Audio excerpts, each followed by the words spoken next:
చక్కటి ముఖవర్చస్సు, అమాయకంతో కూడిన అందమైన నటన, మనుషుల్ని గుడ్డిగా నమ్మే భోలాతనం, ఇవన్నీ కలగలిపిన అందమైన నటి ఫటాఫట్ జయలక్ష్మి గారు. సినిమా రంగంలోకి అనుకోకుండానే ఎంట్రీ ఇచ్చిన తన నటనతో అతి తక్కువ కాలంలోనే టాప్ హీరోయిన్ గా గుర్తింపు తెచ్చుకున్నారు. నటిగానే కాకుండా డబ్బింగ్ ఆర్టిస్ట్ గాను గుర్తింపు పొందారు. తెలుగులో 30కి పైగా, తమిళ, కన్నడలో 45కు పైగా సినిమాల్లో నటించారు. చందమామ సినిమాలో అమాయకంగా లోకాన్ని నమ్మవద్దు అనే పాటలో నటించారు. ఆ సినిమాలో ఆమె నటించిన పాత్రకు విషాదాంతం ఉంటుంది. అలాగే ఆమె రియల్ లైఫ్లోనూ ఒక సీఎం తమ్ముడి కుమారుడితో ప్రేమలో పడి మోసపోయి ఆ సినిమా తరహాలోనే బలవన్మరణానికి పాల్పడ్డారు. ఆమె నటించిన స్వర్గం నరకం సినిమా వచ్చి దాదాపు 50 ఏళ్ళు అవుతోంది. ఈ నేపథ్యంలో ఫటాఫట్ జయలక్ష్మి గారి గురించి కొన్ని అంశాలను తెలుసుకుందాం. ఫటాఫట్ జయలక్ష్మి గారి అసలు పేరు నీరజారెడ్డి. 1958 నవంబర్ 21న చెన్నైలో పుట్టారు. తండ్రి పేరు దశరథ రామిరెడ్డి. ఈయన్ను డిఆర్ రెడ్డి అని కూడా పిలుస్తారు. ఈయన 4 పిల్లల్లో జయలక్ష్మి గారు 3వవారు. దశరథ రామిరెడ్డి గారి స్వస్థలం నెల్లూరు కాగా ఆయన మద్రాసులో స్థిరపడ్డారు. ఈయన నటుడు, రచయిత, అసిస్టెంట్ డైరెక్టర్, ఎగ్జిక్యూటివ్ ప్రొడ్యూసర్ కూడా. పద్మిని ఫిలిమ్స్, ప్రతిభా బ్యానర్లలో అసిస్టెంట్ డైరెక్టర్గా పనిచేశారు. 20 ఏళ్ల పాటు జెమినీ ఫిలిమ్స్లో పనిచేశారు. 1975లో ఎస్ఎస్ బాలన్ గారి డైరెక్షన్లో శోభన్ బాబు, మంజుల జంటగా నటించిన అందరూ మంచివాళ్లే సినిమాకి మాటలు రాశారు. ఇక భానుమతి గారి బాటసారి, బిఎన్ రెడ్డి గారి పూజాఫలం సినిమాల్లో నటించారు. దశరథ రామిరెడ్డి గారికి ప్రముఖ నిర్మాత, డైరెక్టర్, రచయిత తిక్కవరపు పట్టాభిరామరెడ్డి గారితో బంధుత్వం కూడా ఉంది. ఇక జయలక్ష్మి విషయానికి వస్తే చిన్నతనం నుండి చాలా యాక్టివ్గా ఉండేవారు. మద్రాసులో చదువుకుంటూనే టైలరింగ్, ఫ్యాషన్ డిజైనింగ్ చేసేవారు. ఆధ్యాత్మిక పుస్తకాలను ఎక్కువగా చదివేవారు. ఆంధ్ర కవితా పితామహుడు అల్లసాని పెద్దన గారి మనుచరిత్ర పుస్తకాన్ని అవపోసన పట్టారు. పద్యాలు కూడా చెప్పేవారు. స్కూల్ హాలిడేస్ టైంలో టైలరింగ్ నేర్చుకునేవారు. యాక్టింగ్ చేయాలని అనుకోలేదు. అప్పుడప్పుడు తండ్రితో పాటు సెట్స్కి వెళ్లేవారు. అలాగే ఓ రోజు దశరథ రామిరెడ్డి గారు వాహిని స్టూడియోస్ ప్రొడక్షన్ విభాగంలో పనిచేస్తున్న టైంలో జయలక్ష్మి నాన్నని చూడ్డానికి వెళ్లారు. అక్కడే డైరెక్టర్ బిఎన్ రెడ్డి గారు జయలక్ష్మి గారిని చూశారు. జయలక్ష్మి చలాకీతనం, ఎక్స్ప్రెషన్స్ చూసిన ఆయన దశరథ రామిరెడ్డి గారితో మీ అమ్మాయి బాగా మాట్లాడుతుంది, తెలివైంది కూడా అని అన్నారు. ఆ టైంలో అంటే 1973లో బంగారు పంజరం సినిమా నడుస్తోంది. శోభన్ బాబు గారు, వాణిశ్రీ జంటగా నటించిన ఈ మూవీలో ఓ సీన్ కోసం టీనేజ్ అమ్మాయి కావాల్సి వచ్చింది. ముందుగా సెలెక్ట్ చేసిన అమ్మాయి ఆ టైంకి రాకపోవడంతో అప్పటికప్పుడు జయలక్ష్మి గారిని ఎంపిక చేశారు బిఎన్ రెడ్డి గారు.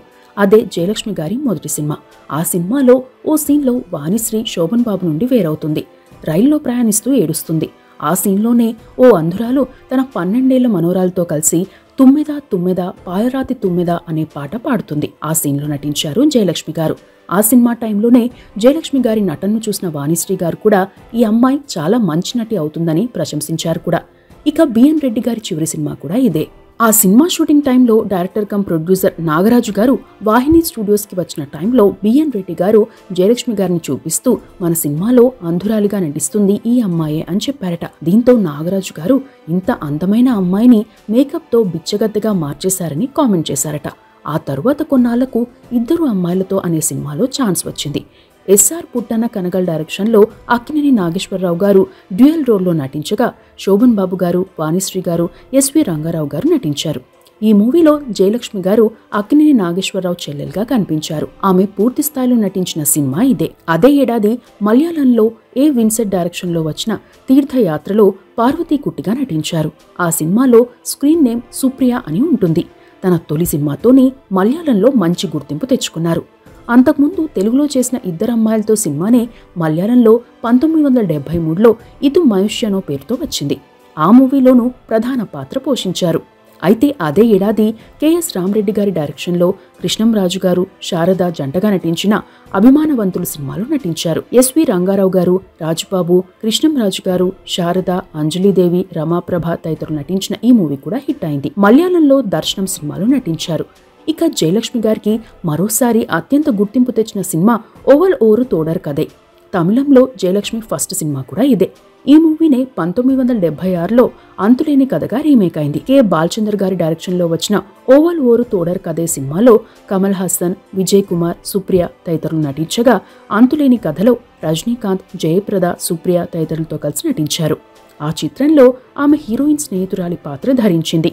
ఆ పాత్ర ఊతపదం ఫటాఫట్ ప్రేక్షకుల్లో బాగా పేలడంతో ఫటాఫట్ ఆమె ఇంటి పేరుగా మారిపోయి ఫటాఫట్ జయలక్ష్మిగా స్థిరపడిపోయారు. ఆ తరువాత దాసరి నారాయణరావు గారి డైరెక్షన్లో దాసరి గారు, మంచు మోహన్ బాబు, అన్నపూర్ణ, ఈశ్వర్రావు తదితరులు నటించిన స్వర్గం నరకం సినిమాలో జయగా ప్రధాన పాత్రలో నటించారు. ఈ మూవీ హిందీలో స్వర్గ్ నరగ్గా, తమిళంలో స్వర్గం నరగంగా రీమేక్ అయింది. ఆ సినిమాతోనే జయలక్ష్మిగా పేరు మారింది. ఇక 1976లో వచ్చిన అంతులేని కథలో life is small make it sweet అనే డైలాగ్తో యువతను ఆకట్టుకుంది. తన వాయిస్ కూడా చాలా ప్రత్యేకమని చెప్పవచ్చు. ఈ మూవీలో తనదైన మాట తీరుతో ఆకట్టుకున్నారు. తెలుగులో జ్యోతి, భలే అల్లుడు, ఈనాటి బంధం ఏనాటిదో, రామచిలుక, ఏఎన్ఆర్ గారి చిలిపి కృష్ణుడు, ఎన్టీఆర్ గారి యుగ పురుషుడు ఇలా పలు సినిమాల్లో నటించారు. తెలుగులో జయలక్ష్మి చివరి సినిమా తిరుగులేని మనిషిలో ఎన్టీఆర్, చిరంజీవి తదితరులతో కలిసి నటించారు. తమిళంలో తన చివరి సినిమా ఎమిరుక్క భయమేన్. ఈ మూవీ ఆమె చనిపోయిన తరువాత విడుదలైంది. మలయాళంలో సుప్రియగా గుర్తింపు తెచ్చుకున్న జయలక్ష్మి 5 సినిమాల్లో నటించారు. శివాజీ గణేశన్ గారు, ఎన్టీఆర్ గారు, ఏఎన్ఆర్ గారు, కృష్ణ గారు, శోభన్ బాబు గారు, కృష్ణంరాజు గారు, రజనీకాంత్ గారు, కమల్ హాసన్ గారు ఇలా అగ్రనటులందరితోనూ నటించారు జయలక్ష్మి గారు. ఇక ఆమె నటించిన చందమామ సినిమా గురించి కూడా ప్రత్యేకంగా చెప్పుకోవాలి. ఆ సినిమాలో ప్రేమ విఫలమై బలవన్మరణానికి పాల్పడే యువతి పాత్రలు నటించారు జయలక్ష్మి. అలాంటిదే ఆమె నిజ జీవితంలోనూ జరిగింది. తెలుగు, తమిళ, మలయాళంలో స్టార్ నటిగా గుర్తింపు తెచ్చుకున్న జయలక్ష్మి టాప్ హీరోయిన్ స్థాయికి వెళ్లారు అనుకున్న టైంలో కెరీర్ పీక్స్ లో ఉండగానే చెన్నైలో 1980 నవంబర్ 1న నిద్రమాత్రలు మింగి బలవన్మరణానికి పాల్పడ్డారు. మరణించే నాటికి ఆమె వయస్సు 22 ఏళ్లు మాత్రమే. అప్పట్లో ఆమె మరణ వార్త ఇండస్ట్రీని కుదిపేసింది. ఆమె ఆ నిర్ణయం ఎందుకు తీసుకున్నారు అనే అంశానికి వస్తే, అప్పట్లో వచ్చిన వార్తలు, జయలక్ష్మి కుటుంబీకులు ఓ పత్రికకు ఇచ్చిన ఇంటర్వ్యూ ప్రకారం జయలక్ష్మి నటుడు ఎంసీ సుకుమార్తో ప్రేమలో పడ్డారు. ఆయన అప్పటి సీఎం ఎంజి రామచంద్రన్ తమ్ముడైన చక్రపాణి కుమారుడు. ఈయన 1978లో తమిళంలో వచ్చిన కుంకం కాదే సోల్గి రాదు సినిమాతో హీరోగా మారాడు. ఈ మూవీలో జయలక్ష్మి గారు నటించారు. అక్కడ వీరికి ఏర్పడిన పరిచయం ప్రేమగా మారింది. తమ ప్రేమ విషయాన్ని ఇంట్లో చెప్పారు జయలక్ష్మి గారు.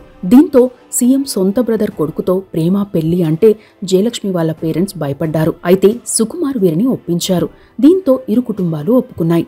ఇరు కుటుంబాల మధ్య రాకపోకలు ఉండేవి.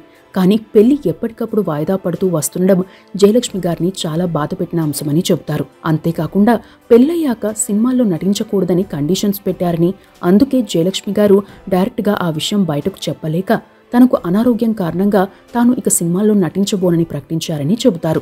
ఆమెకు వరుస ఆఫర్లు వచ్చినా రిజెక్ట్ చేశారు.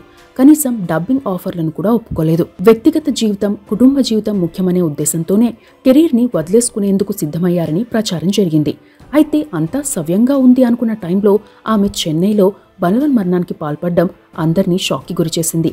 ఈ అంశంపై అప్పట్లో పలు రకాల అనుమానాలు తలెత్తాయి, ఆరోపణలు వచ్చాయి.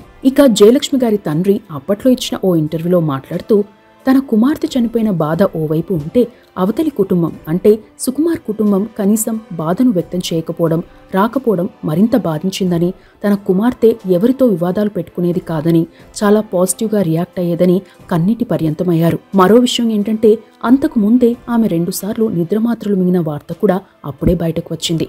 ఆమె చనిపోయాక తన సినిమా కెరీర్ను వదిలేసిన ఆమె తండ్రి తన కుమార్తె లేని చెన్నైలో తాను ఎందుకు ఉండాలనే ఉద్దేశంతో స్వస్థలానికి షిఫ్ట్ అయ్యారు. ఇక సుకుమార్ కొంతకాలం క్రితం అనారోగ్యంతో కన్నుమూశారు. ఆయనకు వివాహమైంది, పిల్లలు కూడా. యాక్టింగ్తో పాటు రియల్ లైఫ్లోనూ ఎంతో యాక్టివ్గా కనిపించే జయలక్ష్మి గారు అప్పట్లో ఇచ్చిన ఇంటర్వ్యూలో తనకు పెద్దగా కోరికలు, ఆశలు లేవని, నటిని అయ్యాక మరింత మంచిగా నటించాలనే పట్టుదలతో ఉన్నానని చెప్పారు. అలాంటి జయలక్ష్మి గారు బలవన్మరణానికి పాల్పడడం వెనుక కారణం ఏంటనేది ఇప్పటికీ బయటకు రాలేదు. ఇక వచ్చే అవకాశం కూడా లేదు. కొంతకాలం క్రితం రజనీకాంత్ గారు ఓ ఇంటర్వ్యూలో మాట్లాడుతూ తన అభిమాన నటి జయలక్ష్మి అని, ఆమెతో 2 సినిమాల్లో నటించానని చెప్పారు. మొత్తం మీద రంగుల ప్రపంచమైన సినిమా ప్రపంచంలో అతి తక్కువ టైంలో స్టార్గా ఎదిగిన జయలక్ష్మి గారు జీవించి ఉంటే మరిన్ని సక్సెస్లు అందుకునేవారని చెప్పవచ్చు. ఇవి ఫటాఫట్ జయలక్ష్మి గారికి సంబంధించిన అంశాలు.